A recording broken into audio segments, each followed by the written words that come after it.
This segment of the news is brought to you by Sun Oil Limited. Welcome back.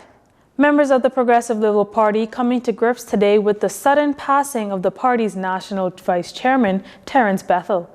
Mr. Bethel, who was an accountant by profession, was reportedly found dead in his home this morning. POP Chairman Senator Fred Mitchell, in confirming the death of Mr. Bethel, described his passing as stunning, shattering, and sad. He described Bethel as a trustworthy, dedicated pillar of strength for the party, with many accomplishments to his name. Senator Mitchell extended condolences to the Bethel family on behalf of the party's leader, Philip Davis, and Deputy Leader Chester Cooper. We here at JCN also extending our condolences to the Bethel family. Well, it's been a little over 3 months since the phased opening of the country's tourism industry, and Tourism and Aviation Minister Dionisio de Aguilar says he's not happy with the tourism arrival numbers since border restrictions were reduced, adding that the pandemic has made fewer people want to travel. Of course, I'm not happy with the numbers because they're not even close to what they were in 2019. We're a sliver of our former self. There are impediments to travel. There is the need to get a PCR test within 5 days, which we've extended to 7 days over the Christmas. There's the need to get a visa and pay for a visa. And all of these are impediments to travel.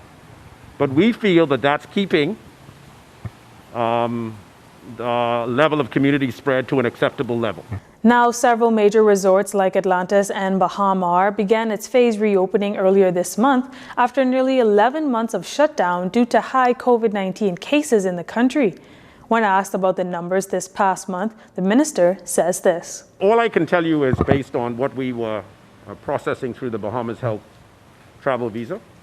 And certainly the team that processes all those visas were working extremely hard over this holiday. We had thousands and thousands of people applying for especially arrival on the 27th and the 28th.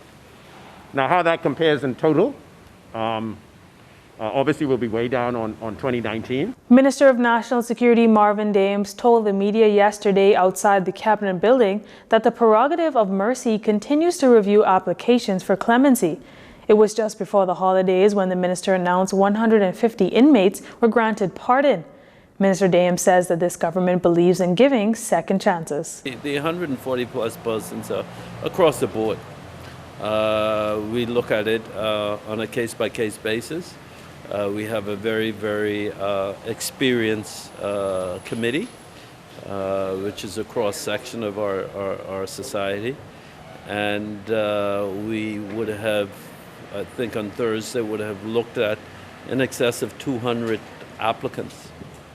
We still have a lot more applicants to review.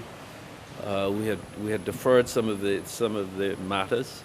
The committee had requested additional information. Now, Minister Dames also encouraging individuals with criminal records to apply to the Rehabilitation of Offenders Committee to have their records expunged. We continue to appeal to persons out there with criminal records who can prove that they have reintegrated into society and they're worthy to have their record expunged. We ask everyone to apply as much as possible. Again, we have a very experienced committee led by a very experienced and knowledgeable individual, Mr. Paul Farquharson. He further explained that the process only takes a few weeks. Stay with us. This segment of the news has been brought to you by Sun Oil Limited.